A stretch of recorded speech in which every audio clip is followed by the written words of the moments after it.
5. I hear that beats the alternative, which is tape delay. I know. They were in a hard time not laughing to overwhelm the internet audience, but it's okay. I never promised the jokes would be good. I just promised you have to laugh at them. Welcome everybody to In Quest of Self. We who desire to serve humanity by raising our consciousness and accessing parts of the universe that most people don't, have found that we are well served to use the map of the Tree of Life, which we've been talking about. So we're just going to get right into it tonight. We left off last week after having talked about the columns on the tree, this being the tree.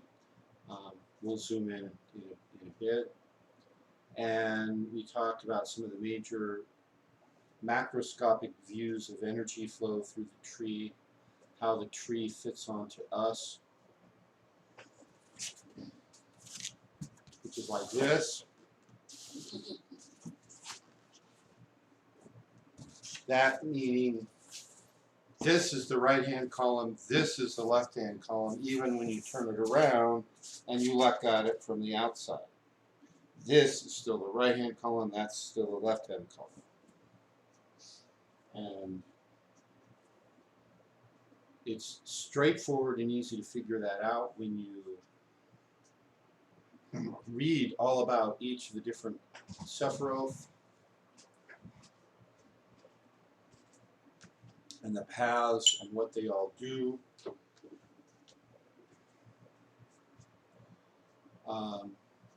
So, accept no substitutes. Accept no artificial authors telling you the opposite. They are either deliberately trying to mislead the uninitiated, or they themselves are the uninitiated, merely parroting back to you what they copied out of another book without understanding. It seems like one of the mistakes is when they try to put the triangle symbols to represent masculine and feminine on there, get confused with the flow of energy. So the flow of energy is flowing down the right-hand column. Yeah. And yet it's sometimes represented with an upward pointing triangle. Right, which is the male symbol, because sometimes on males things point up. And then there's the way they overlap and make the 6-pointed star in the middle, and so then the feminine is represented by the downward pointing to be like the Grail, or the world. Doesn't work as well. So people confuse that with the flow of energy. Right. Right. And don't be confused. There you go. That's all I have to tell you, is don't be confused. Don't do that. Stop it. For those of you who know the stop it joke, for those of you watching this ever who don't know the stop it joke, well, just Google it on YouTube and include the search term Bob Newhart. I don't want to give it away. It's $14.95.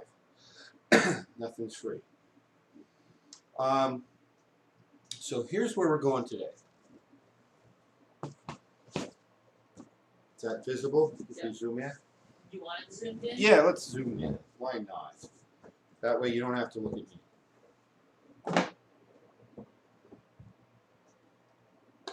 The 3 triangles I have highlighted here, these are the 3 main triads. When we start talking about the Tree of Life, we talk about 3 triads.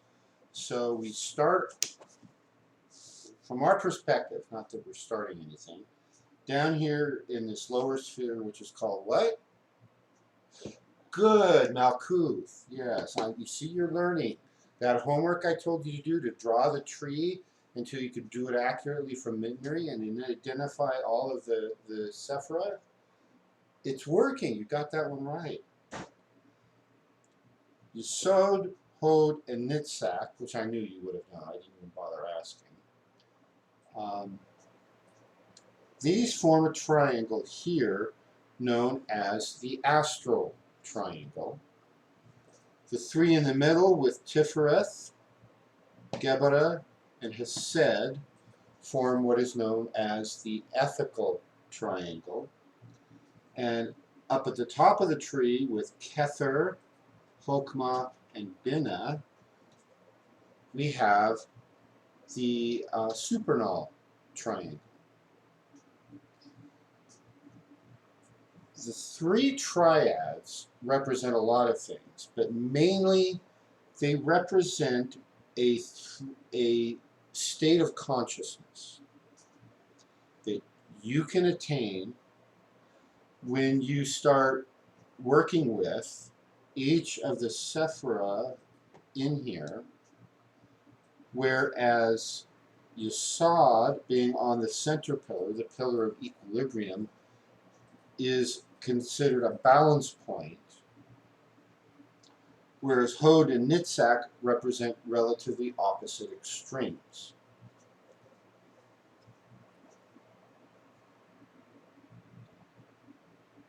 It is true that when we start doing higher consciousness work using this as a map, it is common to go the reverse pattern of that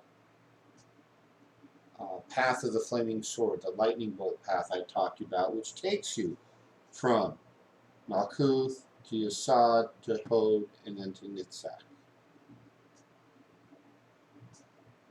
So we think that, oh, I've got to get Yesod mastered, and then I'll go do this Hod thing, and then I'll come over and do this Nitzak thing. But the truth is, you work the whole triad all at once. Question?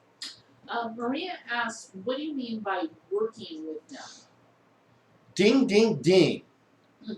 You get the three dings, a three-ding question, because I usually give the dings for answers, but I give more dings when you ask really good questions. I'll get to that in mere seconds, okay?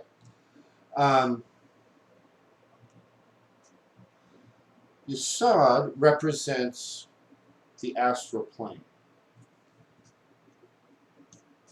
Hod, the mental plane, and Nitzak,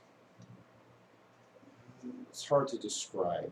It's not purely, I guess it's more the causal plane, but the path over here, the path from Malkuth to Nitzak is the path of the moon. This is the start of the feminine pillar. This is a lot of the psychic abilities and the psychic phenomenon, whereas Hod, being the mental sphere, is a lot of the logic and left brain phenomenon ability. So here's your left brain, here's your right brain, and please ignore the fact that the left brain sphere is on the right hand pillar, okay, and the opposite over here. This is a two-dimensional representation of an n-dimensional phenomenon, and sometimes the two-dimensional drawing is the best we can do. So when we start working with the tree, there's all manner of symbolism associated with each of these sephira. So you meditate on the symbolism. You do the exercises. So some of you watching have been to the level 4 class. You have your level 4 in the Akadwa/Toltec system. And there are a lot of exercises there specifically to teach you how to access these higher planes of consciousness if you do the exercises regularly. So you start meditating on the symbolism.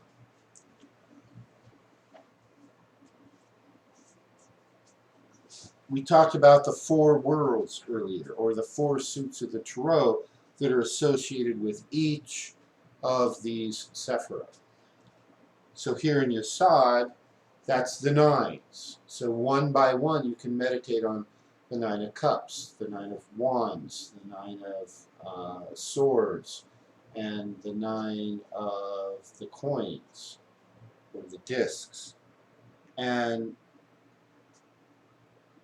allow meditating, put up your drawing of the tree, put up the tarot card, or anything associated with the symbolism. So when you start looking at books like the Kabbalistic Tarot or C.J.M. Hopkins' book, the Practical Kabbalah Guidebook, what you're going to find is a lot of symbolism is listed. I don't have it right here at hand, but the book 777 by Aleister Crowley has tables and hundreds of pages of tables of symbolism associated with each sphere and each path on the Tree of Life. So that's kind of the start of how we work the tree, is we meditate on the symbolism.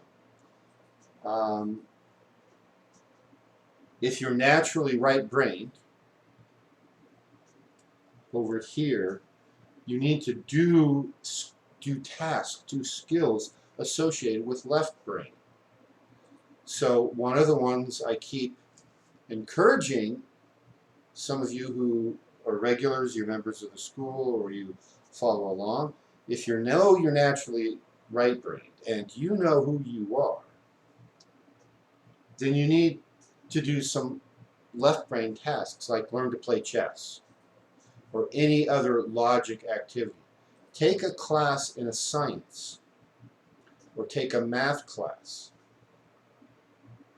That'll start getting these left brain skills brought in. In addition, as you move from Malkuth to Yesod and then up to Hod, you're involving 3 specific paths on the tree, which we're going to start through the paths today, and I guarantee you we will not get done with the paths today. We're probably looking at today and probably 2 more sessions before we get all the way through the paths adequately. So there's symbolism associated with here the path of the world and the path of the sun and the path of not justice, judgment, or in Crowley's system, art. And he explains why it's morphing in the next Aeon, where he's changed the names of some of them.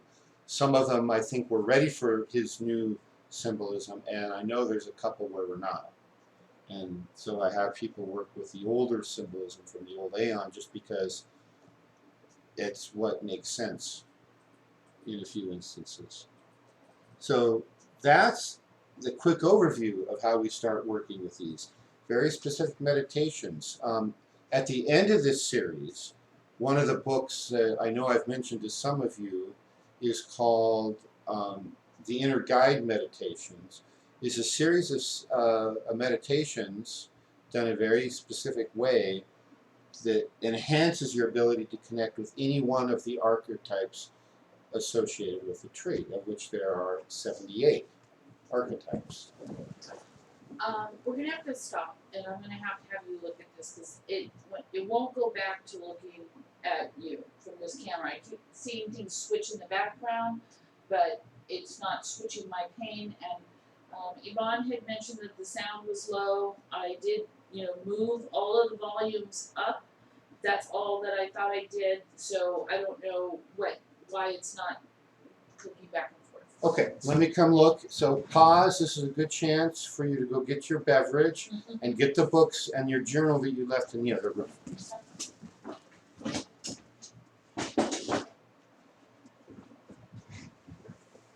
And other than moving these, there's no other way to make the sound louder, right?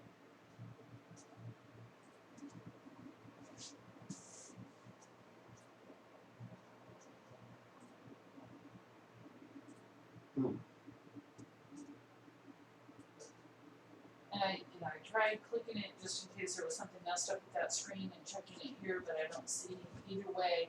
I mean, on this, you're seeing this too. Yeah. So basically, unfortunately, whatever is on this screen, let's turn off the Samsung Go mic because it's not hooked up. Oh, I think we scrolled down too far. Okay. So that's the built-in camera. I don't know how they got moved. There's that, and there's that. I see. Somehow stuff. Clicked and dragged. Got clicked and accidentally dragged.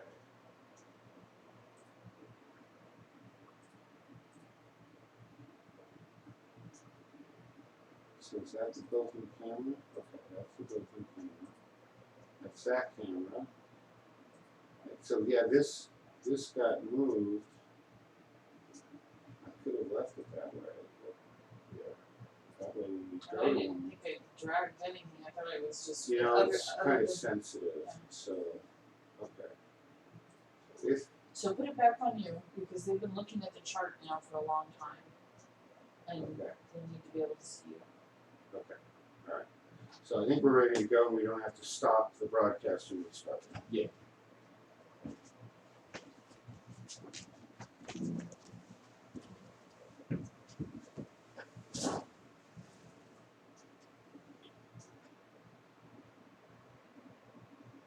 Okay. So, how is? Well, who's online? Since we're paused, let's see who's online. Why don't you go on to something else for a minute because that's I don't know where anything is right now. Okay. All right. So that's the astral triangle. This is where we start to access the astral planes and the higher planes. And when you start this work, the ability to know which plane you're on and to interact on that plane is an important skill that you're going to need on all the other planes. So we spend a lot of time there. So a lot of the drills that we teach are aimed at getting you comfortable with doing that. But it's sort of like going out in the forest. If you go out once a year, it's going to stay a big scary place and you're not going to know your way around. But if you go out regularly, often, i.e. meditate often, it's going to become a lot easier and a lot more comfortable for you. Okay, the next, so when you've balanced the work in Hode and you've balanced the work in Nitzak, then, even though they're higher up the tree, you get better results in Yesod. And so we do all this work on all the paths. So basically, there's 4 spheres and 1, 2, 3, 4, 5, 6 paths down here at the bottom of the tree. And one path in particular I started alluding to.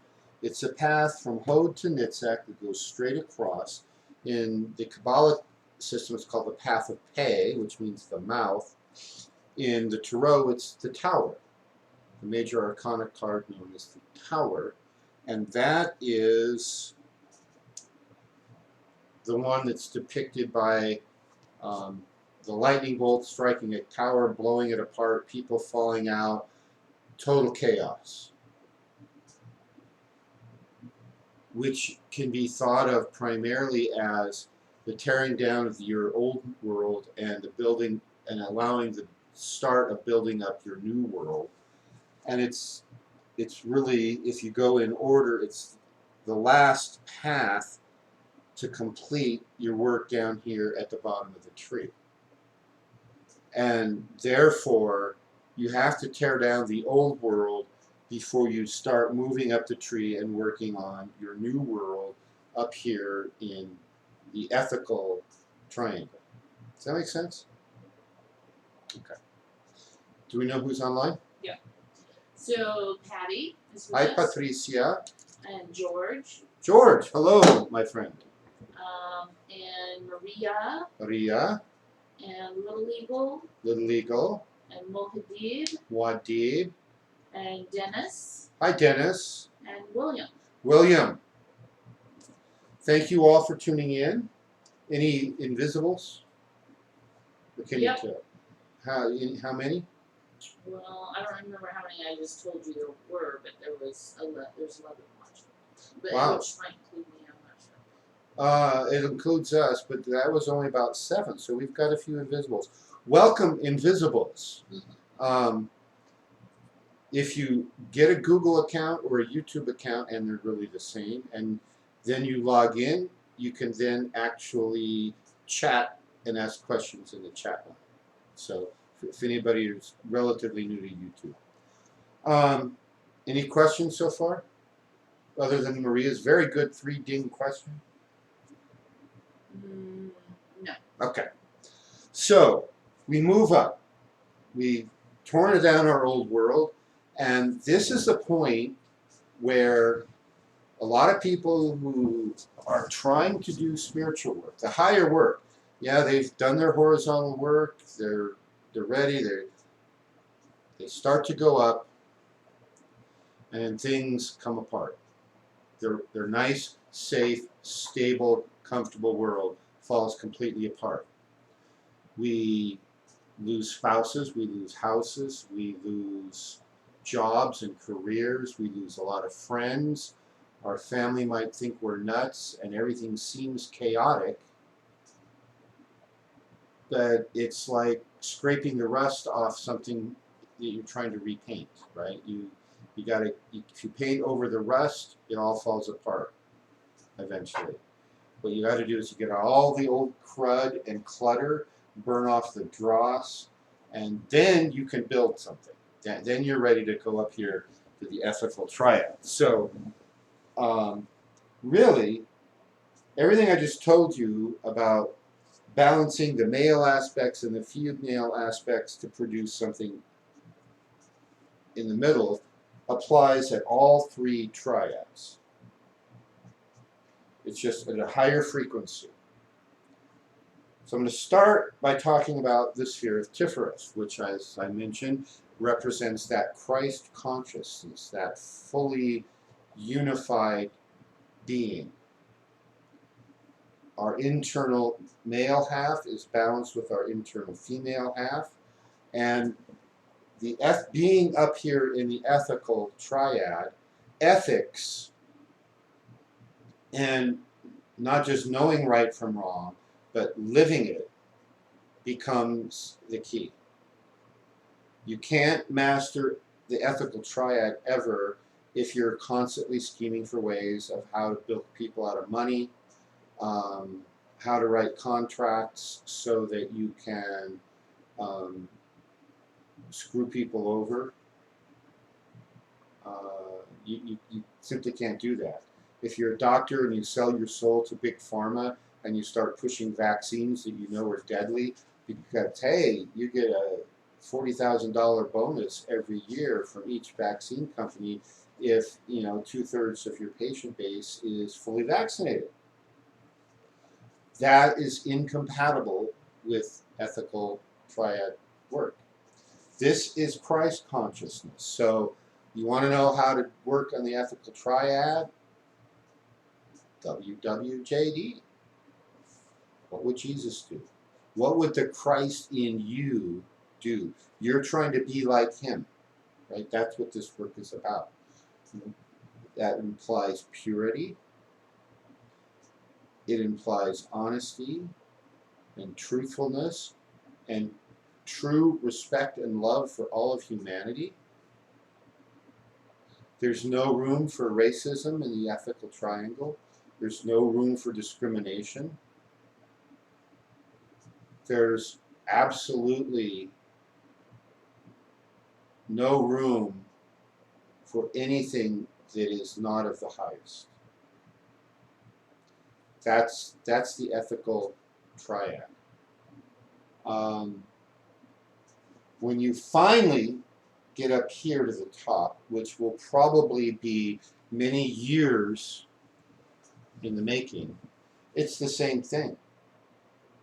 You know, you have that unity of God. You have God the Father and God the Mother. This is the divine triad, this supernal, above, super beyond the known. And that's what we're all ultimately trying to emulate by doing that work. The path, well, let me just, we'll get into the paths in order. I want to jump into the paths, and we're about there. I think I'm going to start soon. I had mentioned at some point that I might start, in the announcement today, that I want to do the Caduceus path, the Kundalini path on here, and I'm not. As I prepared for this, I realized I want to get the other 22 paths out of the way before I come back to that. There's method in my madness. And of course there's madness, but there's method, so it's okay. Any question, in each case you're trying to balance extremes to enhance the sphere in the middle. Okay? All right. Back to paths. I'll put this one up because it's a little bigger.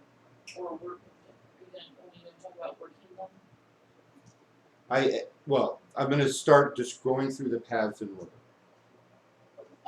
But as far as Marie's question, I think I answered that. You may have been gone. I'm not glad. Yeah. So ask Maria. I'll ask Maria. Did I answer your question fully? And then we'll see what she types before I move on.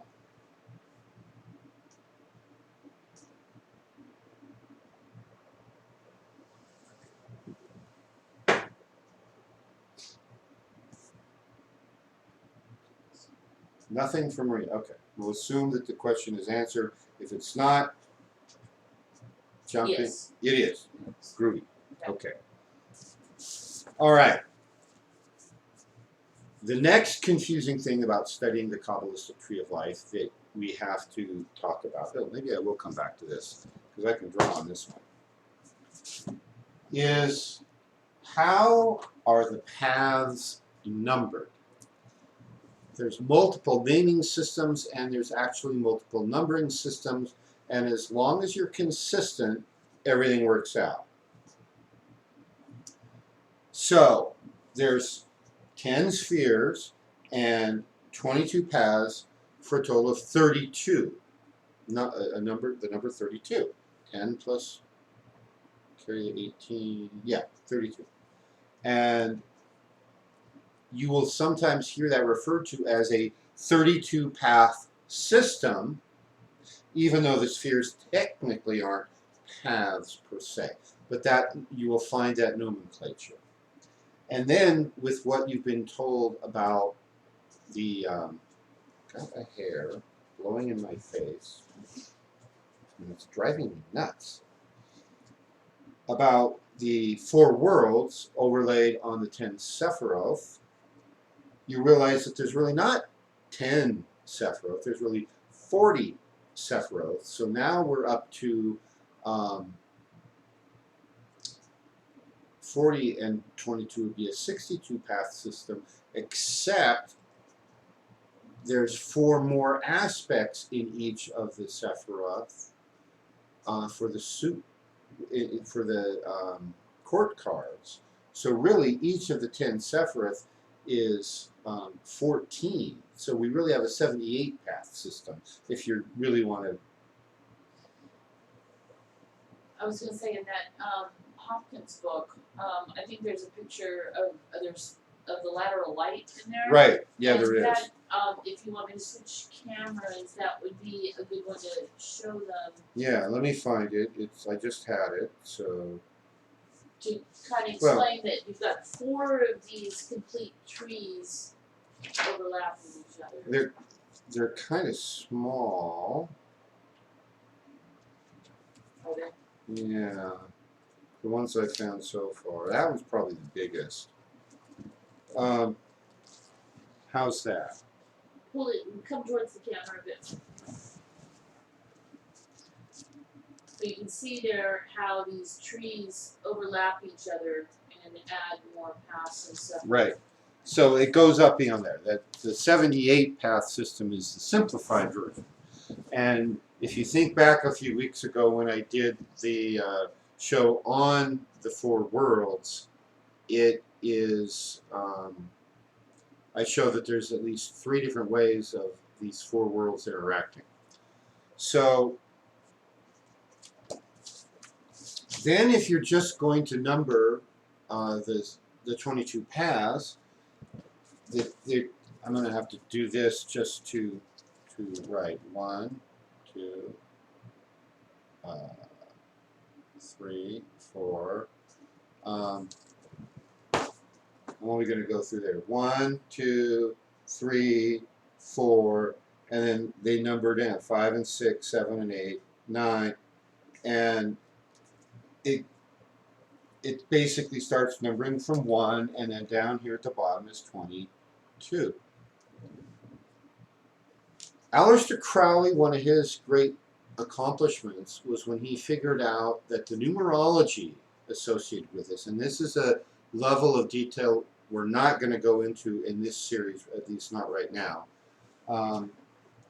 That's very advanced, getting into the numerology, which is a field in Kabbalah called Gematria. It's complex, but anyway, there's numerological relationships associated with each path, each sphere. And what he found is everything worked out better if you started numbering at 0. That doesn't show up as well.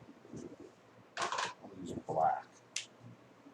At 0, 1, 2, 3, all the way down to 21.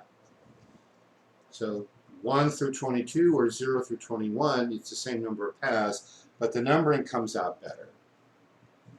And then there are systems who start numbering with the Sephira. And so they go 1, 2, 3, and so on down to 10. And then they continue the numbering over here on the first path, calling that path 11. Through then 32. You will find all these systems, I think that's all the major ones I've ever come across, of numbering. And sometimes it's important for there to be a difference, like the way Aleister Crowley renumbered the Tarot. And sometimes it just gets confusing when you're calling this path 0, 1, and 11. I prefer calling this path either 0 or 1, but not the 11. And of course, a lot of the literature, including these 2 books I like, started with 11. So ignore that man behind the curtain, and I'll either call it 0 or 1. Then, the way the paths are sometimes used and studied is in reverse order, starting at the bottom, going up. And a lot of the systems, the AA does that, the OTO does that. Both of these books talk about them in reverse order, starting with path 32 and working their way up. I, however, am going to start at the top and go down. You can think of this more as the God's eye view, and there's a lot to be gained from studying the pathways the Kabbalistic way, where maybe you meditate on the Hebrew letter. So it's that this is the first path, path 0 or path 1, and it corresponds to the Hebrew letter Aleph, which is the first letter in their alphabet. That's the letter there. And if you ever want to do that, it's a more mystical approach. It's very powerful. in my opinion, it's a little less practical for the things that I'm using the tree for and what I'm trying to teach you to use the tree for. But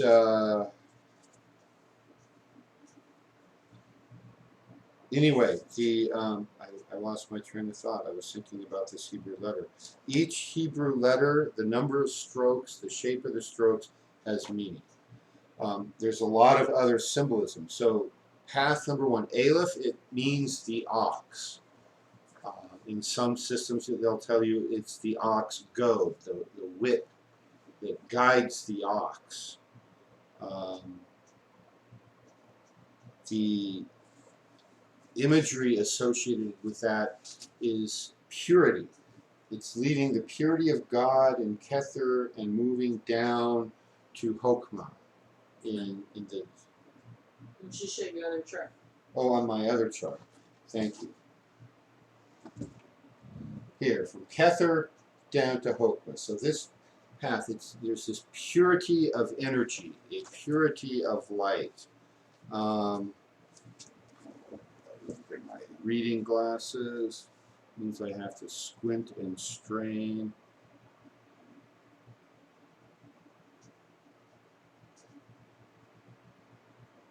The tarot card here is the Fool, pure innocence, blind faith.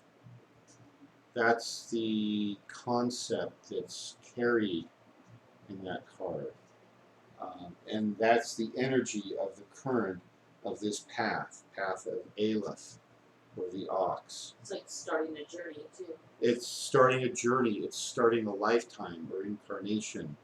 And I'm not going to overemphasize the tarot symbolism. I'm not going to analyze that because there's no one version of these cards in the tarot. There's,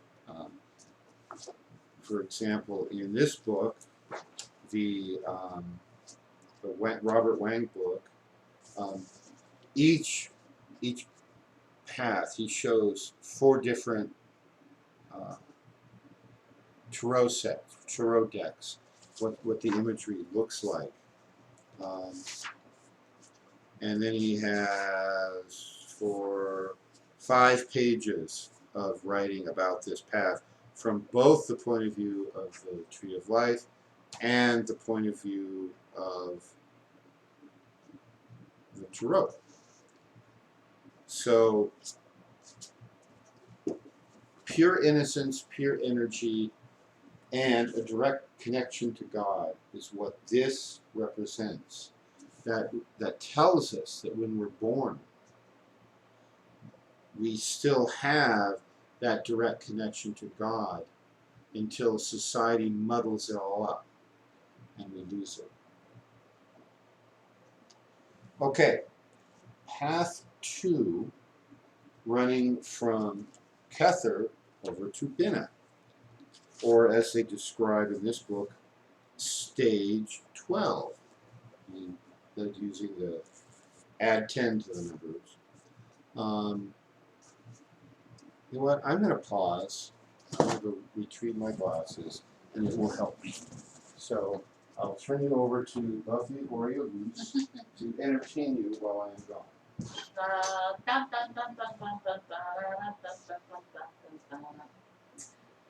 Okay, well, there's the Tree of Life, and you can see the 10 Sephiroth. And one thing that I think to think about with these, there's many 32 path systems out there, and that's where we get that number is special because they can all be overlaid onto the Tree of Life. And they all line up and correspond with each other. So if you know of a 32 path esoteric system. Ooh, I do. What one do you know, Mr. Gold I Eagle? can tell you, but then I'd have to kill you. Oh yeah, that one. Right? Yeah, that one. Okay. All right. Moving right along to path number, let's call it 2. The Greek letter is Beth, which means the house. Greek letter? Hebrew. It says right here, Hebrew. Right. It's Why did you make me say Greek? all Greek to me. It's all Greek and Hebrew to me.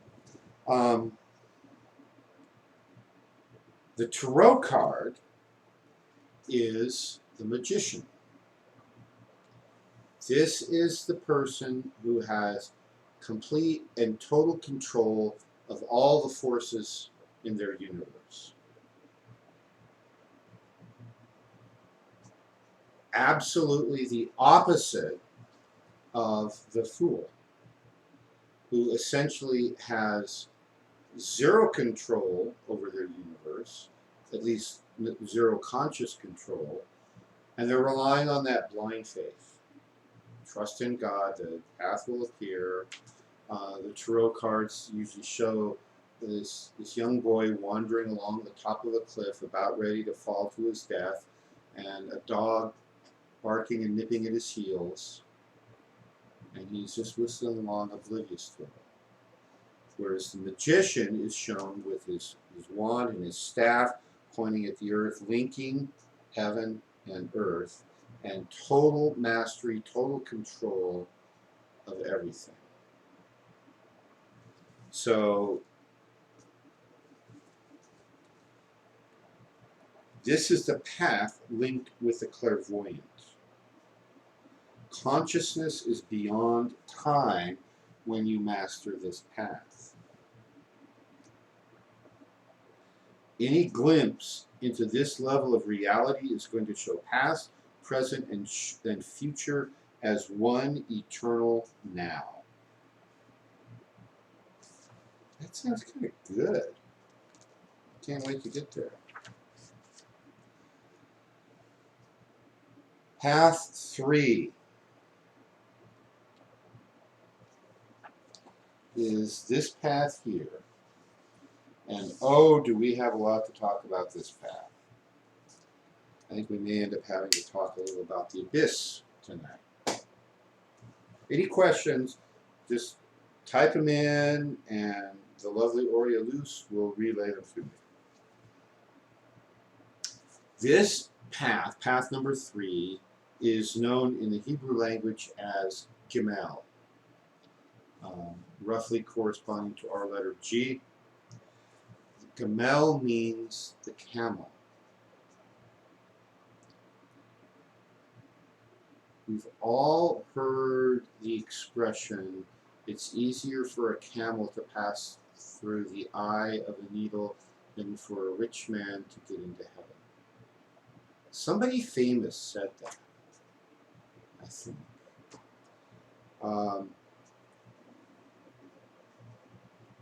That statement does not refer to a sewing needle. It's hard to even get thread through and trying to get a camel through it, or even a camel hair through it. It came from the fact that in ancient walled cities, the gateways were really small. Camels couldn't just, your pack camel, you're carrying all your stuff to market, a continent away. You couldn't just walk through the gate. They didn't have big gates. Hordes of horsemen could batter down the gate and then ride in. The gate was tiny. The camel had to get down on its knees, wearing its pack, and then scoot through. That gate is called the eye of the needle. And so a fully laden camel having to scrunch around and get through there is where that saying came from. But that's only the exoteric, or the outer world explanation of eye of the needle and getting to heaven. Where that expression, what that really refers to, is traversing the path of Gimel, from Tiferet up to Kepher.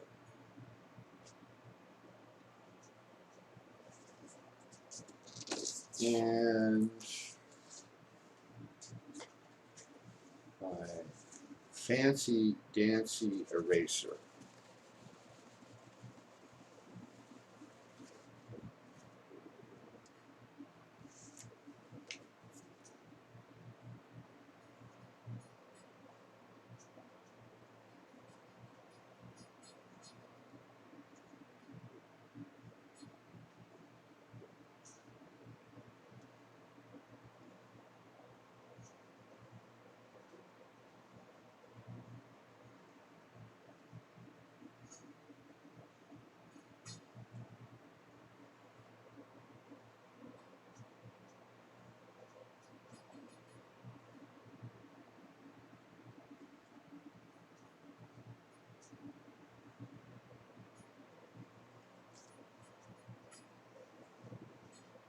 And the rest are your center code. Oh.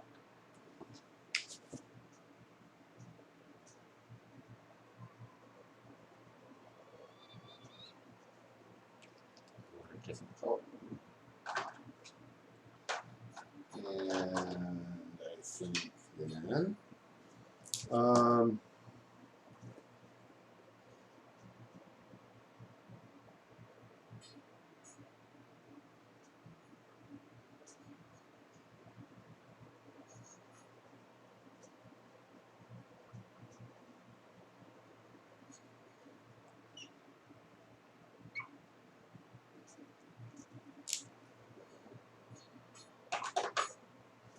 I'm going to add some more to this in a moment. Let's zoom in on that if we can.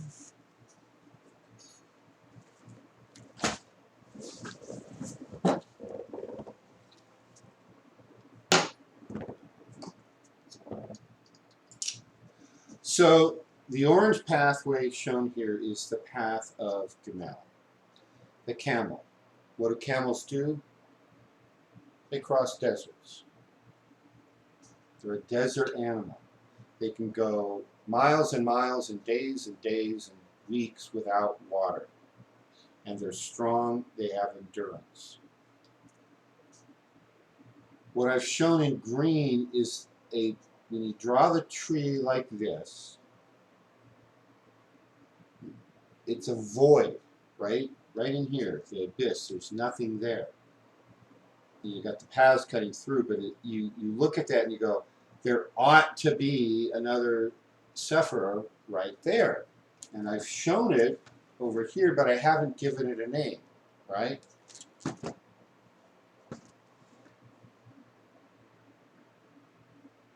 This is metaphorically the desert that the camel is going to cross, or that you have to take your consciousness through when you're going from this middle triad up to the upper triad. In, what color? I'll go red. In a lot of systems, they talk about the idea that there is, in fact, a Sephirah there. And it's called Da'ath, which means knowledge. The lightning bolt path, which we talked about at least once, if not twice, I'll draw that in a different color, does in fact go right through there. So the lightning path starts here, comes over, comes down, and then continues on its way like so. So that path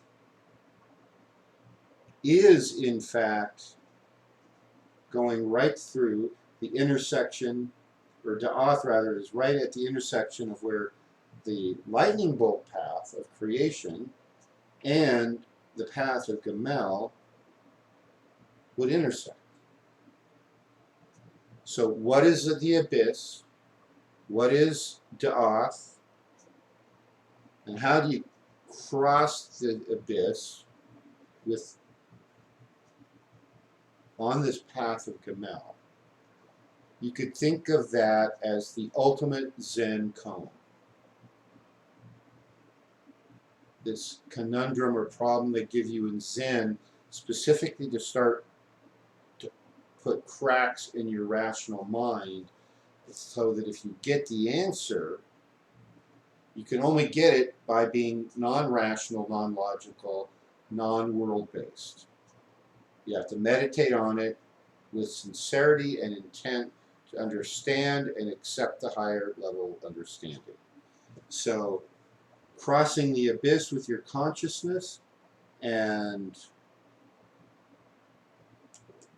knowing what Da'ath is,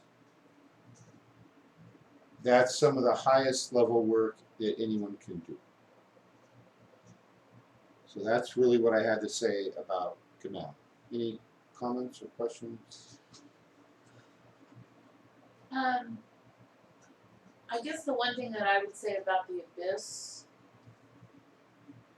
is that often that would imply death. That you're crossing from spheres that we can work from this realm to a triad that's above that. Mhm. But I think we mentioned before that that there is precedence for the idea that one can cross the abyss and continue in this lifetime Right. doing higher level work. Right. But it's I guess the one thing that I've heard about the abyss is that where you have your holy guardian angel with you through all of this journey, when you get to that point, you have to be able to cross the abyss on your own. It's not like Right. someone's gonna. That's all true. Okay. You have to cross the abyss on your own. At one point in esoteric circles, it was assumed that in order to cross the abyss, that's what you did when you died. And that's true. And then there were people who started attaining, they describe this process, what little they can, to put a multi-dimensional phenomena back down into simple words. But then they started working up here, and they brought that information back. And so the first one who did that was assumed to be crazy. And then the second, then the third, and it's like, okay, this is real. So then esoteric circles started taking it seriously. So that's the path of Gamel. It's one of the most significant paths on the tree, keeping in mind that all 22 or 32 or 78, whichever numbering system you want to use, they're all significant. I mean, when you can condense the entire universe down to a glyph this simple, everything has massive importance. But in terms of your long-term work with higher consciousness, this path of Gamel is going to be probably the most significant one. Did you tell us the tarot for that one? I did not. That's the Empress, right? I get the Empress and the Priestess. What's that? I said I get the Empress and the Priestess path and stuff. Well, that's only because some of the different systems interchange names. This system calls it the High Priestess, not the Empress. So this would be the High Priestess, and it implies a feminine nature to this path, and a feminine nature to the state of consciousness it's going to take to cross the abyss on the path of Gamel. Thank you for that question. That's a ding, ding, ding question. Yay. So,